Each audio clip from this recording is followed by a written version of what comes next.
ಭಗವತೆ ವಾಸುದೇವಾಯ. ನಮಸ್ತೆ ಫ್ರೆಂಡ್ಸ್, ನಾನು ಕೃಷ್ಣ ಮಾತಾಡೋದು. ಎಷ್ಟೊಂದು ಜನ ಚರ್ಮ ರೋಗ, ಸ್ಕಿನ್ ಪ್ರಾಬ್ಲಮ್ಗೆ ಏನಾದರೂ ನಮಗೆ ಪರಿಹಾರ ಇದೆಯಾ ಅಂತ ಎಷ್ಟೊಂದು ಜನ ಕೇಳ್ತಾರೆ. ನಮ್ಮ ಜಾತಕದ ಕುಂಡ್ಲಿಲಿ ಏನಾದರೂ ನೆಗೆಟಿವ್ ಆಗಿದೆಯಾ ಅಂತ. ಮೊದಲನೇದಾಗಿ ನಮಗೆ ಸ್ಕಿನ್ ಪ್ರಾಬ್ಲಮ್ ಬರಬೇಕು ಅಂದರೆ ಸ್ಕಿನ್ನು ಪ್ಲಸ್ ಬ್ಲಡ್ ಎರಡೂ ನೋಡಬೇಕಾಗುತ್ತೆ. ಬ್ಲಡ್ಗೆ ಕಾರಕ ಆಗಿರುವಂಥದ್ದು ಕುಜ, ಮತ್ತು ಸ್ಕಿನ್ಗೆ ನಮಗೆ ಕಾರಕ ಆಗಿರುವಂಥದ್ದು ಬುಧ ಮತ್ತು ಶನಿ ಗ್ರಹಗಳು.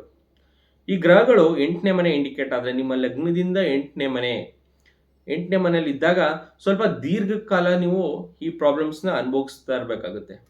ಆ ದಶ ನಡೆದು ಶನಿ ದಶ ನಡೆದು ಅದು 8ನೇ ಮನೇಲಿ ಇದ್ದಾಗ ಸ್ವಲ್ಪ ಈ ರೀತಿ ಜಾಸ್ತಿ ನೀವು ಏನೇ ಮೆಡಿಸಿನ್ಸ್ ತೊಗೊಂಡ್ರು ಕ್ಯೂರ್ ಆಗ್ತಾ ಇರಲ್ಲ. ಎಷ್ಟೇ ಮೆಡಿಸಿನ್ಸ್ ತೊಗೊಂಡ್ರು ಅದು ಮತ್ತೆ ಪ್ರಾಬ್ಲಮ್ಸ್ ಬರ್ತಾನೆ ಇರುತ್ತೆ. ಕೆಲವೊಬ್ಬರಿಗೆ 1 ಇಯರ್ 6 months 2 yearsಗೆಲ್ಲ ಹೋಗುವಂಥದ್ದು, ಇನ್ನು ಕೆಲವ್ರಿಗೆ ಅದು ಜೊತೆಲೇ ಇರುವಂಥದ್ದು.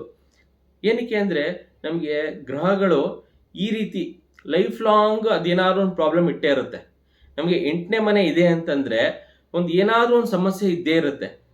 ಒಂದು ನಮ್ಮ ಬಾಡಿಲಿ ಸಮಸ್ಯೆ ಇರುತ್ತೆ, ಇಲ್ಲದ್ರೆ ಏನಾದರೂ ಒಂದು ಬೇರೆಯವ್ರ ಕಡೆಯಿಂದ ನಮಗೆ ಸಮಸ್ಯೆ ಬರುವಂಥದ್ದು.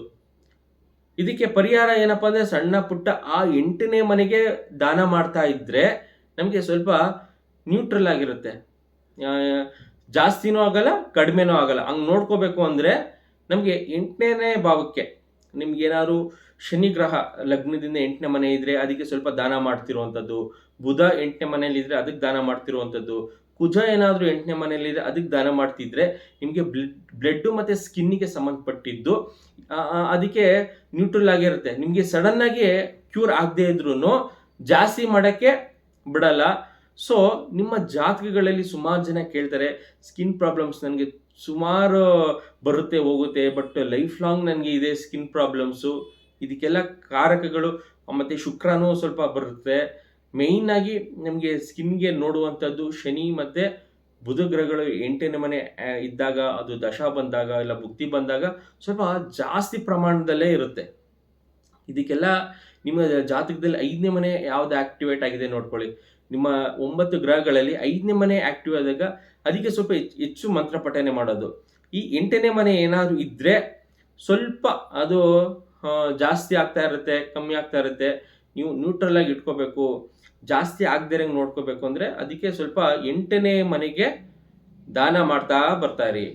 ಮತ್ತು ಇನ್ನೊಂದು ವಿಚಾರ ಎಷ್ಟೊಂದು ಜನ ಕೇಳ್ತಾರೆ, ನನಗೆ ಯಂಗ್ಸ್ಟರ್ಸ್ ಇದು ಕೇಳೋದು, ಪ್ರಾನ್ ವೀಡಿಯೋಸ್ನ ತುಂಬ ನೋಡ್ತೀನಿ, ಏನು ಮಾಡಬೇಕು, ಇದನ್ನು ಕಂಟ್ರೋಲ್ ಮಾಡ್ಕೋಬೇಕಲ್ಲ ಅಂತ. ಪ್ರಾನ್ ವೀಡಿಯೋಸು ಪ್ರಮುಖವಾಗಿ ನಿಮ್ಮ ಜಾತಕದಲ್ಲಿ ಚಂದ್ರ ಮತ್ತು ರಾಹು ಗ್ರಹಗಳಿಗೆ ಕಾರಕ ಆಗಿರುತ್ತೆ. ಚಂದ್ರ ಏನಾದರೂ 8ನೇ ಮನೇಲಿದ್ದು ಮತ್ತು ರಾಹುನು 8ರಲ್ಲಿದ್ದರೆ ಏನು 8ನೇ ಅಂದರೆ 8ನೇ ಮನೆ ನಿಮ್ಮ ಮಾತನ್ನ ಕೇಳಲ್ಲ. ಅದು ಅದನ್ನ ಮಾಡಬೇಡ ಅಂದರೆ ಅದನ್ನ ಮಾಡ್ತೀನಿ ಅನ್ನತ್ತೆ. ಅದೇ 8ನೇ ಮನೆ ಸ್ವಲ್ಪ ಅದು ಸ್ಟೈಲೇ ಹಂಗೆ. ನೀನು ಮಾಡಬೇಡ ಅಂದರೆ ಇಲ್ಲ ನಾನು ಮಾಡ್ತೀನಿ ಏನೀಗ ಅನ್ನೋದು 8ನೇ ಮನೆ. ಸೊ ಅದಕ್ಕೆ ನಾವು ದಾನ ಮಾಡಿ 8ನೇ ಮನೆಗೆ ಅಂತ ಹೇಳೋದು. ಸೊ ಈ 8ನೇ ಮನೆಗೆ ಏನಾದರೂ ನಮಗೆ ಇದನ್ನು ಈ ಟೈಮಿಂಗ್ಸಲ್ಲಿ ಮಾತ್ರ, ಈ 8ನೇ ಮನೆ ನಾವು ಅದು ಸರಿನೇ ಇಲ್ಲ ಅದನ್ನು ತೆಗ್ದಾಕ್ಬೇಕು ಅಂತಲ್ಲ. ನಿಮ್ಗೇನಾದ್ರು ಫ್ಯೂಚರಲ್ಲಿ ನಿಮಗೆ ಪಿತ್ರಾರ್ಜಿತ ಆಸ್ತಿ ಬರಬೇಕು ಅಂದರೆ ಕಾಂಬಿನೇಷನ್ಸ್ ನೋಡ್ತೇವೆ. 8 11 ಅಂತ. 8 ಜೊತೆ 11 ಬಂದ್ರೇ ಪಿತ್ರಾರ್ಜಿತ ಆಸ್ತಿ ಬರುತ್ತೆ. 8 ಜೊತೆ 12 ಬಂದರೆ ಪಿತ್ರಾರ್ಜಿತ ಬಂದಿರೋದು ಹೋಗುತ್ತೆ. ಈ ರೀತಿ 8ನೇ ಮನೆಯದು ಸರಿ ಇಲ್ಲ ಅಂತ ಹೇಳಲ್ಲ, ಬಟ್ 8ನೇ ಮನೆ ನಿಮ್ಮ ಮಾತನ್ನ ಕೇಳಲ್ಲ. ಬರೀ 8 ಇರುತ್ತೆ ಒಬ್ಬೊಬ್ಬರಿಗೆ, ಈ ಬರೀ 8ನೇ ಮನೆ ಮಾತ್ರ ತೊಗೊಂಡಿರುತ್ತೆ.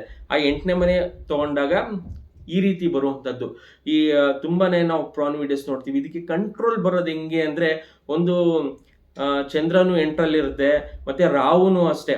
ರಾಹುಕ್ಕೆ ಬರೀ ತಲೆ ಮಾತ್ರ, ಅದಕ್ಕೆ ದೇಹ ಇಲ್ಲ, ಬರೀ ತಲೆ, ಚಂದ್ರ ಮನಸ್ಸು. ಸೊ ಇವೆರಡು ಏನು ಮಾಡುತ್ತೆ ಅಂದರೆ ಯಾರ ಮಾತು ಕೇಳಲ್ಲ, ಅದು ಹೆಚ್ಚು ನೋಡುವಂಥದ್ದು ಮತ್ತು ನರ್ವಸ್ ಸಿಸ್ಟಮ್ನ ಡ್ಯಾಮೇಜ್ ಮಾಡುತ್ತೆ ಇವೆರಡು ಸೇರಿಕೊಂಡು. ಸೊ ಇದ್ರ ಜೊತೆ ಬುಧ ಏನಾದರೂ 8ನೇ ಮನೇಲಿದ್ದರೆ ನರ್ವಸ್ ಡ್ಯಾಮೇಜ್ ಆಗುತ್ತೆ. ಚಂದ್ರ, ಬುಧ ಮತ್ತು ರಾಹು ಈ 3 ಕಾಂಬಿನೇಷನ್ಸು 8ರಲ್ಲಿ ಬಂದ್ಬಿಟ್ರೆ ನಿಮ್ಮ ಮನಸ್ಸು ನೀವು ಹೇಳ್ದಂಗೆ ಕೇಳಲ್ಲ.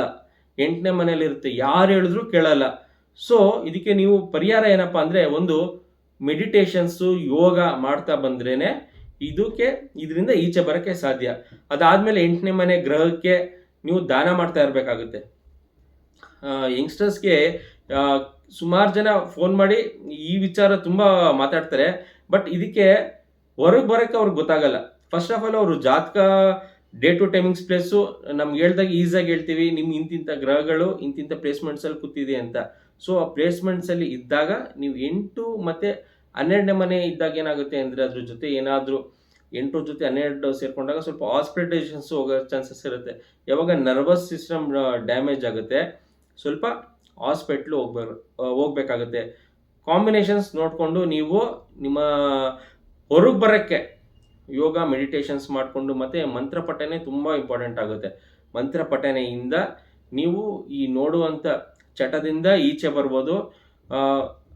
ಬೇಗ ಬರಬೇಕು ಅಂದರೆ ನಿಮಗೆ ಮಂತ್ರ ಪಠನೆ ತುಂಬ ಹೆಲ್ಪ್ ಮಾಡುತ್ತೆ. ಮಂತ್ರ ಪಠನೆ, ಮೆಡಿಟೇಷನ್ ಮತ್ತು ಇದೇ ಏನು ಹೊರಗೆ ಬರೋಕ್ಕೆ ಏನು ಪರಿಹಾರ ಅಂತ ಏನು ಕೇಳ್ತಾರೆ, 8ನೇ ಮನೆಗೆ ದಾನ ಮಾಡಿ.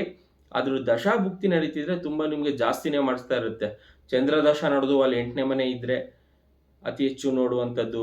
ಬರೀ ಚಂದ್ರನ ಹಳೆ ವಿಡಿಯೋಗಳೆಲ್ಲ ನೋಡಿ, ಚಂದ್ರ ಕಾಂಬಿನೇಷನ್ಸ್, ಚಂದ್ರ ಮನ್ಸುಕಾರಕ, ಅದು ತುಂಬಾ ಕಷ್ಟ. ಅದು ಕಂಟ್ರೋಲೇ ಸಿಗಲ್ಲ. ಅದು 8ನೇ ಮನೇಲಿದ್ದರೆ ಕಂಟ್ರೋಲೇ ಸಿಗಲ್ಲ. ಕೇಮದ್ರುಮ ಯೋಗ ಅಂತಲೂ ಹೇಳ್ತೀವಿ. ಕೇಮದ್ರುಮ ಯೋಗ ಅದು ಸೂಸೈಡ್ ತನಕ ಹೋಗುತ್ತದು. ಚಂದ್ರನೇ ಹಿಂದೆ ಮುಂದೆ ಯಾವುದು ಕಾಂಬಿನೇಷನ್ಸ್ ಇಲ್ಲದೆ. ಸೊ ಚಂದ್ರನೇ ಇದಕ್ಕೆ ಪ್ರಾಮುಖ್ಯತೆ ಇರೋದ್ರಿಂದ ನೀವು ಹೊರಗೆ ಬರಬೇಕು ಅಂತಂದರೆ ಚಂದ್ರಕ್ಕೆ ಸಂಬಂಧಪಟ್ಟಿದ್ದು, ಉದಾಹರಣೆಗೆ ಹಾಲು ದಾನ ಮಾಡುವಂಥದ್ದು, ರಾಹುಗೆ ಸಂಬಂಧಪಟ್ಟ ಪದಾರ್ಥಗಳನ್ನ ದಾನ ಮಾಡ್ತಾ ಇದ್ದರೆ ನೀವು ಇದರಿಂದ ಈಚೆ ಬರ್ತೀರಾ. ಮತ್ತು ಯಾವುದೇ ಗ್ರಹ ಅದು ದಶಾಭುಕ್ತಿಗಳು ಇದಕ್ಕೆ ಇದೇ ಎರಡೇ ಅಂತ ಹೇಳೋಕ್ಕಾಗಲ್ಲ. ಎಲ್ಲ ಗ್ರಹಗಳು ಇದ್ದಾಗಲೂ ನೋಡುವಂಥದ್ದು. ಬಟ್ ಇವೆರಡು ಜಾಸ್ತಿ ಎಕ್ಸ್ಟ್ರೀಮ್ ಆಗಿ ಮಾಡುತ್ತೆ. ಈ ಗ್ರಹಗಳಿದ್ರೆ ನಿಮ್ಮ ಮಾತೇ ಕೇಳಲ್ಲ. ಈಗ ನೀವು ಅಂದ್ಕೊಂಡಿರ್ತೀರ ನಾವು ನೋಡಬಾರ್ದು ಅಂತ, ಬಟ್ ಆದ್ರೂ ನೋಡುವಂಥದ್ದು. ಸೊ ಅದಕ್ಕೆ ನೀವು ದಾನ ಮಾಡ್ತಾಯಿರಿ. ಸ್ವಲ್ಪ ಮಂತ್ರ ಪಠನೆ ಮಾಡ್ತಾ ಇದ್ದರೆ ನಿಮಗೆ ಅದರಿಂದ ಚಟದಿಂದ ಈಚೆ ಬರುವಂಥದ್ದು. Thank you friends. ನಾನು ಈ ವಿಡಿಯೋನ ಇಷ್ಟ ಲೈಕ್ ಮಾಡಿ, ಶೇರ್ ಮಾಡಿ. ಯಾರಾದರೂ ಈ ರೀತಿ ಪ್ರಾಬ್ಲಮ್ಸ್ ಫೇಸ್ ಮಾಡಿದ್ರೆ ಅವ್ರಿಗೆ ಈ ವಿಡಿಯೋ ಸೆಂಡ್ ಮಾಡಿ. Thank you.